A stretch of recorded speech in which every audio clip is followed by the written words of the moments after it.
Assalamualaikum warahmatullahi taala wabarakatuh. Hari ini 27 Rabiul Awal 1443 Hijrah.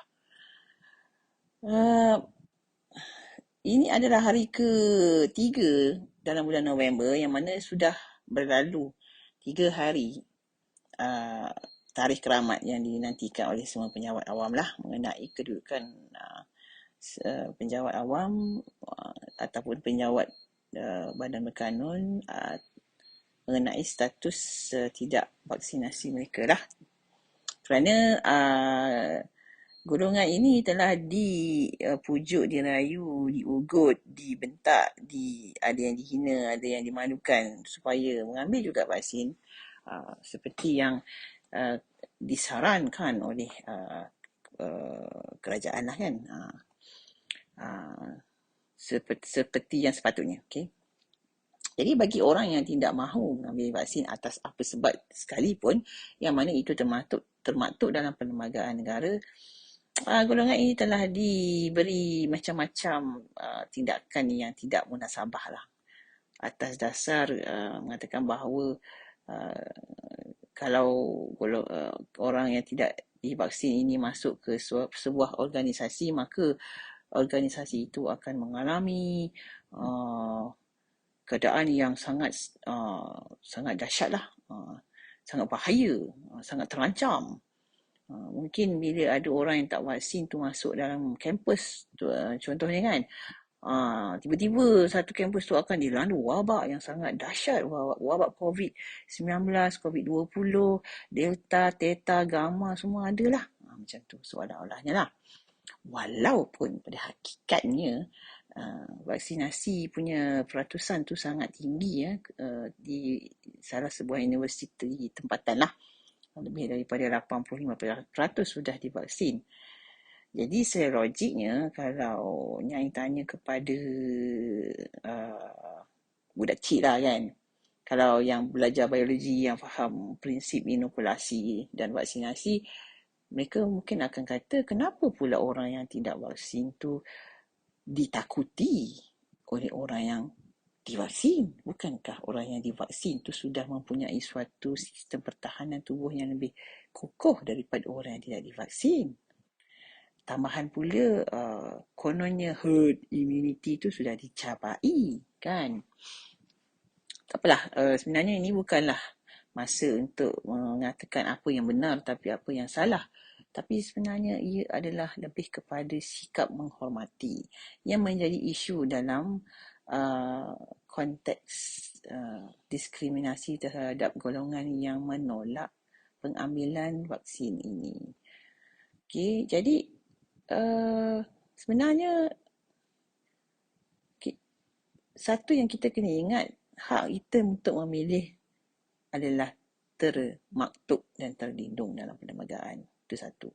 Bila namanya hak, maknanya kita boleh pilih. Jadi bila kita pilih sesuatu perkara yang kita sudah pilih dan terang-terang sudah membuat kenyataan mengatakan bahawa itulah pilihan kita, maka sepatutnya hak itu mestilah dihormati. Masalahnya sekarang, disebabkan gesaan ataupun marketing lah padanya, sebenarnya lebih pada marketing, gesaan dan paksaan ini menjadi-jadi sampai dah ke tahap tak tahulah, lebih dahsyat dan lebih teruk daripada wajib. Sebab bila benda tu wajib, dia mudah, tapi benda ni tak wajib pun, tapi ia menjadi sesuatu yang acah-acah wajib. Dan bila dia acah-acah wajib, dia tidak tergaris di atas kertas atau di mana-mana dokumentasi yang mengatakan ia wajib. Tetapi seolah-olahnya itulah realitinya yang ditanggapi oleh manusia yang ramai ini, yang sangat berpendidikan tinggi ini, yang sangat profesional ini. Tetapi sebenarnya barulah Nyai faham yang pandai tu tak semestinya berani. Kadang-kadang kita pandai pun otak kita lebih kurang sama je dengan orang yang tak berapa pandai, tapi mungkin orang tu berani. Berani kerana benar ni susah kita nak dapat sekarang ni. Susah kita nak dengar orang yang kata berani kerana benar. Tetapi berani kerana berkepentingan tu banyak.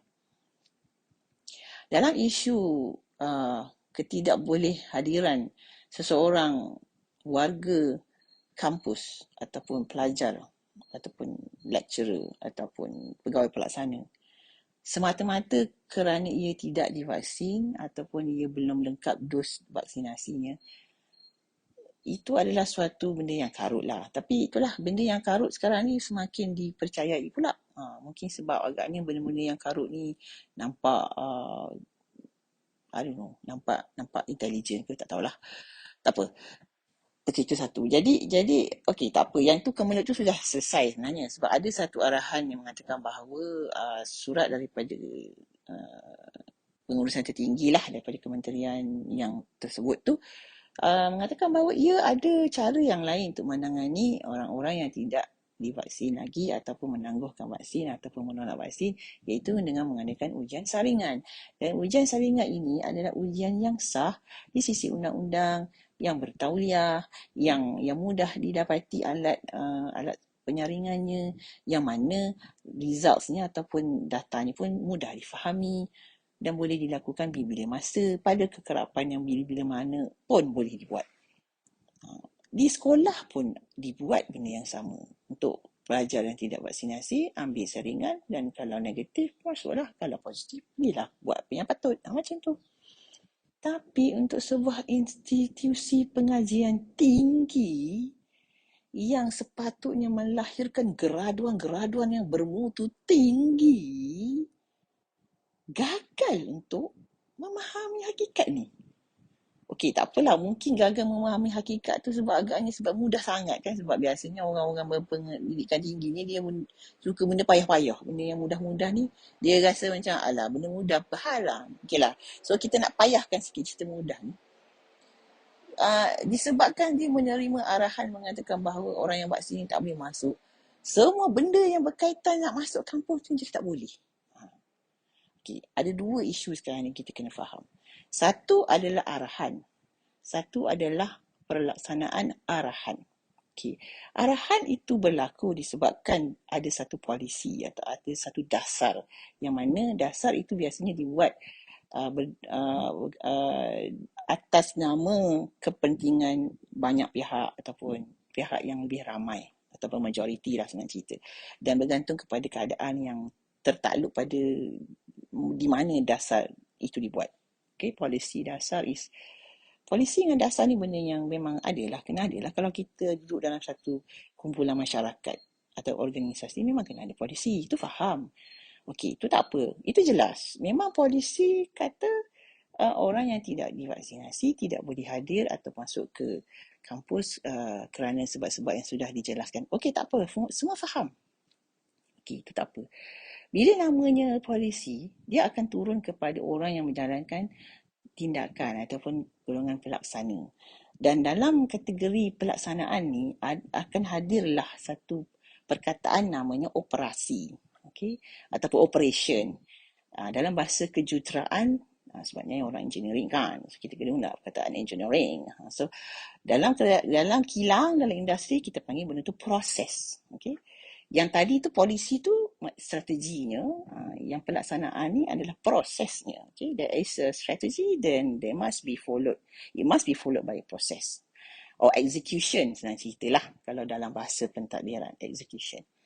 Okey, orang yang akan memastikan execution itu ataupun orang yang akan memastikan proses itu berlaku adalah orang yang dipanggil ketua, ataupun dalam konteks satu kampus ni ketua jabatan lah, okay, yang boleh memberikan kebenaran ataupun tidak memberikan kebenaran. Okay. Jadi kan disebabkan ada sudah pekeliling yang memberi nak kata kelonggaran bukanlah, yang memberi ruang untuk pelaksana ini berfikir, menggunakan akal fikiran, menggunakan segala fasiliti dalam kepala otak dia dan juga kapasiti budi bahasa dan bicara dia tanpa mengorbankan apa-apa pun sebenarnya. Dia boleh menggunakan itu. Dia boleh menggunakan ruang yang diberi, iaitu perkara 13 dalam perkeliling tersebut. yang mana sudah dilampirkan pun dalam surat balasan kepada jawapan kita yang tidak mengambil vaksin ini, yang menangguhkan tu ada dalam jawapan balasan tu. Menerima pakai perkeliling tu dan tertulis perkara 13 tu tanpa diubah sedikit pun ayatnya. Tetapi jika pelaksana itu refuse to understand, refuse to execute accordingly, as wisely as you should as a pelaksana or as a ketua, then perkeliling itu gagal. Bukan perkeliling itu gagal sebab dia tu secebis kertas yang gagal, tetapi kalau otak itu gagal, kepala otak tu gagal, kepala otak ketua tu gagal.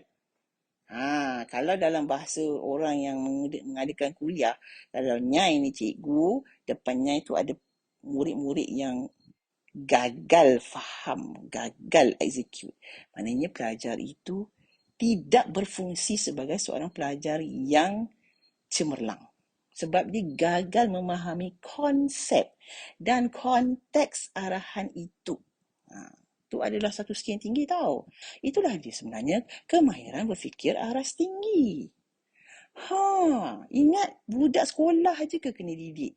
Pegawai pun kena belajar berfikir aras tinggi. Tapi berfikir aras tinggi pada tahap dewasa, lelaki dewasa, perempuan dewasa, mesti disertakan dengan keberanian untuk menegakkan kebenaran dan mesti berdasarkan prinsip rukun negara, iaitu kesopanan dan kesusilaan dan kedaulatan undang-undang. Aku cakap undang-undang dah salah. Kedaulatan undang-undang. Menghormati hak ini adalah suatu benda yang macam dah tak pernah dengar dah semenjak vaksin ni dah berleluasa macam hantu jembalan syaitan ke apa dekat Malaysia ni. Dia dah jadi macam hantu tau. Macam orang kena sihir semua orang dalam Malaysia lah, dalam dunia ni jauh sangat. Okay? Dia jadi macam it blinds everything else except vaccine. It blinds the fact that the economy is not doing well because of the vaccine. It blinds the fact that we are human beings and we need to meet each other and we need to use our brain to think and to balance and to decide on how to move on with our own life because it's our own body. It blinds everything. It blinds us to trust even our own conscience. Itu masalah dia. Semua benda kita nak kena tai chi kepada government untuk memikirkan untuk kita. Kalau kita sakit, government kena fikir macam mana. Kalau anak kita bangang, bodoh, sekolah kena fikir macam mana. Itulah sikap tu lah. Sikap semua benda orang nak kena fikirkan. Kalau kita sakit perut, kena tanya hospital nak buat macam mana. Semua tanya. Semua nak kena cari orang lain nak menjawab bagi pihak kita. Kepertanggungjawapan itu sangat teruk sekarang. Ownership pada diri sendiri itu sangat teruk sekarang ni sampai ada pihak mengambil kesempatan menangguk dia air keruh dan menyuduhkan lebih ke sudu daripada kuah. Sebenarnya kau tu ketua jabatan je kot. Kau tengok arahan tu ada, kau guna je lah ikut kepala otak. Tapi tak guna sebab entah. Nanti takutlah kita ikut arahan. Memanglah kita kena ikut arahan tapi gunalah otak. Mana ada orang ikut arahan tak fikir. Orang nak makan kena fikir mah. Aku nak makan Maggi ke, nak makan nasi, kena fikir mah. Bukan, sebab bos saya suruh makan, saya pun makan. Bodohnya adalah berotak. Ya Allah, ya Tuhan, aku tak tahu nak kata.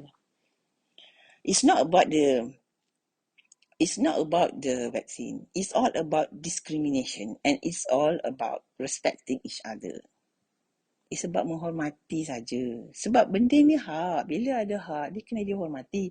Contoh macam saya nak kahwin dengan Tunku Iskandar lah contoh. Saya ni rakyat biasa je. Tapi saya punya hak untuk berkahwin, saya kenalah gunakan hak saya sebab saya dah cinta gila babi dengan Tunku Iskandar. Tunku Iskandar ni mana datang pula. Contoh kan. Itu hak saya. Kalau katakan ibu bapa saya tidak suka dengan pilihan saya, mereka boleh menghalang atas dasar yang boleh menghalang lah. Ada undang-undangnya, ada hukum syariahnya kalau orang yang beragama Islam, ada undang-undang dari segi sivilnya, macam-macam lah. Gunalah apa yang boleh patut guna. Halanglah perkahwinan saya ni, contoh. Tapi sekurang-kurangnya hormatilah pilihan saya. Jangan discriminate saya. Jangan tindas saya. Mentang-mentang saya pilih untuk kahwin dengan Tengku Iskandar, saya tak boleh balik rumah mak saya contoh. Ataupun saya tak boleh tengok adik-beradik saya lagi. Semata-mata kerana pilihan saya. Sedangkan saya ni adalah manusia macam orang lain juga yang perlukan sebuah cinta. Contohlah kan. Macam itulah. Lepas tu kan, dalam kes balik ke kampus ni, ada satu surat tau. Dia kata, surat 3 petak kita orang panggil kan. Dia kata, pilihan pertama anda saya maklum dengan program vaksinasi negara dan saya akan mengambil vaksin pada tarikh sekian di sekian. Tu petak pertama. Pilihan pertama lah. Pilihan kedua, saya tidak akan mengambil vaksin kerana sebab kesihatan dan saya akan bagi surat sebab tu dalam masa 7 hari. Okey. Petak ketiga, saya menolak vaksin dan bersedia untuk dihukum. Petak ketiga. Ya Allah, ya Tuhanku, kenapalah kartun sangat lah surat tu kan. Sebab apa tau? Dia soalan macam cerita kahwin tadi kan. Dia bagi kita satu surat. Bapak kita bagi kita surat. Okey. Hanya pertama kau kena kahwin dengan tadi aku nak kahwin dengan Tengku Iskandar kan, dia tak suka. Kau kena kahwin dengan Raja Singa contoh. Dan kau nak kahwin bila, kat mana? Okey. Petak kedua, okey, kau tak kahwin dengan Raja Singa sebab kau ada penyakit kudis contoh. Kau kena bagi surat doktor. Okay. Petak ketiga, okey, kau memang saja tak nak kahwin dengan Raja Singa dan bersedia untuk dihukum oleh ayahanda, contoh, bapaknya lah contoh kan. Kita pilih kot. Kita pilih. Lepas tu kita kena setuju untuk tidak memilih pilihan bapak kita. Lepas tu kita kena bersedia pula untuk dihukum. Benda tu, ini boleh buat case study lah. Tapi bukan fakulti kejuruteraan, fakulti psiko. Gitu. Okey, jadi sekarang ni setelah berlaku episod-episod yang sebelumnya dan persidangan-persidangan yang telah berlaku sesama orang-orang yang tidak mahu mengambil vaksin ni, sudahlah diutus beberapa surat yang mengatakan bahawa tolonglah bagi satu dua perkataan dalam surat tu mengatakan bahawa ya, awak ni tidak divaksin maka awak mesti cuti ataupun dipaksa cuti. Bagilah satu kertas yang mengatakan sah yang kita ni didiskriminasi. Sebenarnya kita nak satu surat yang datang daripada pihak pentadbiran yang mengaku dia orang diskriminate kita, tapi sebenarnya memang tak akan dapat lah. Kita tahu, tapi kita hantar je lah. Kita buat apa yang boleh kan. Okay. Jadi sekarang ni tak dapatlah balasan pada surat-surat cinta tu. Okey, tak apa. Jadi sekarang ni golongan-golongan ini berada dalam bukanlah persimpangan dilema pun. Sebenarnya macam ni. Setelah dianalisa oleh orang-orang yang bijak pandai kan. Orang bijak pandai je yang boleh fikir benda macam ni. Orang yang lembu-lembu tak boleh fikir benda macam ni. Dia punya conclusion adalah sebenarnya kita cuma nak ketua jabatan itu membenarkan kita bekerja atas dasar kita nak buat kerja kita yang hakiki dan dalam kawalan yang menghormati pilihan itu. Dalam kawalan maksudnya kita ambil je lah ujian saringan tu. Sebab kita kalau pergi shopping ke, kita balik kampung pun, kita nak dalam keadaan selamat. Bukan kita suka-suka nak mengancam orang. Kalaulah orang yang tidak vaksinasi ni mengancam keselamatan negara kan. Dah ramai dah orang kena sumbat dalam jail. Tak ada pula orang kena sumbat dalam jail. Kalau betul-betul mengancam keselamatan negara, memang dah kena masuk jail, meh. Ada ke biarkan orang yang mengancam keselamatan negara pergi Giant, pergi Tunas Mart, beli beras ataupun pergi Cameron Highland? Ya ke? Pergi Cameron Highland boleh, masuk kampus tak boleh. Okey lah, kat dia orang kata ramai student, nanti kalau ada apa-apa, siapa nak jawab? Jawab je lah. Benda tu dah dibuat, jawab. Kenapa susah? Kenapa takut sangat nak jawab? Tak ada orang lah dalam dunia ni nak tuduh kita. Oh, sebab awak benarkan makcik seorang tu masuk, dia tak vaksin, habis semua satu kampus ni kena COVID. Ada ke orang buat macam tu? Mungkin kot. Tak lah. Tapi even kalau orang cakap macam tu pun, kita katalah kita dah ikut lunas-lunas perlembagaan, kita dah ikut SOP. Itu yang terjadi, terima je lah. As if like if it happens, everybody will blame on you and you die. Memanglah kerja you sebagai penguasa, memang you kena maki. Biasalah, nama apa penguasa mah. Aduh lah. Tapi kan, recently in China, I think because of satu orang kena tested positive COVID, I think 34,000 pengunjung Disneyland tu kena buat test masa tu juga. So dia orang kena kurung dan dipaksa mengambil ujian saringan. Ni yang baru dengar pagi tadi. I think yesterday's news kot. So tolonglah. Ni cakap angin je lah kan. Tak ada siapa dengar apa aku cakap ni. Tolonglah, hormatlah orang yang membuat pilihan. Hormat je. Bila orang hormat kita, dia tak discriminate. Itu je. Kita ni duduk dalam satu negeri yang kecil je. Pusing-pusing kat mana pun. Kenapa bila nak masuk bekerja dibuat diskriminasi? Aku pergi beli kangkung belikan, tak ada pula orang diskriminate aku. Elok je aku pergi kedai. Tak ada mati pun kat kedai tu. Contoh. Kalau berjangkit sekalipun orang faham. Benda ni memang macam tu. Kuman tu memang ada je.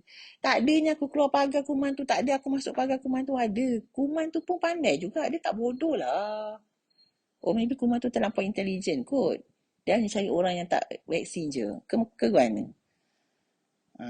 Dia bukan masalah the truth tau. There's nothing to do but the truth here. It's about respecting each other saja. Kalau dah kita tak boleh nak respect orang lain, maka kita sama macam lembu lah. Lembu mana boleh tahu respect kawan dia sendiri yang namanya lembu. Dia buat lembu je. Alah. Nak gelak pun ada, nak marah pun ada, lama rasa nak berak. Itulah. Okeylah. Tu je lah nak cakap. Assalamualaikum.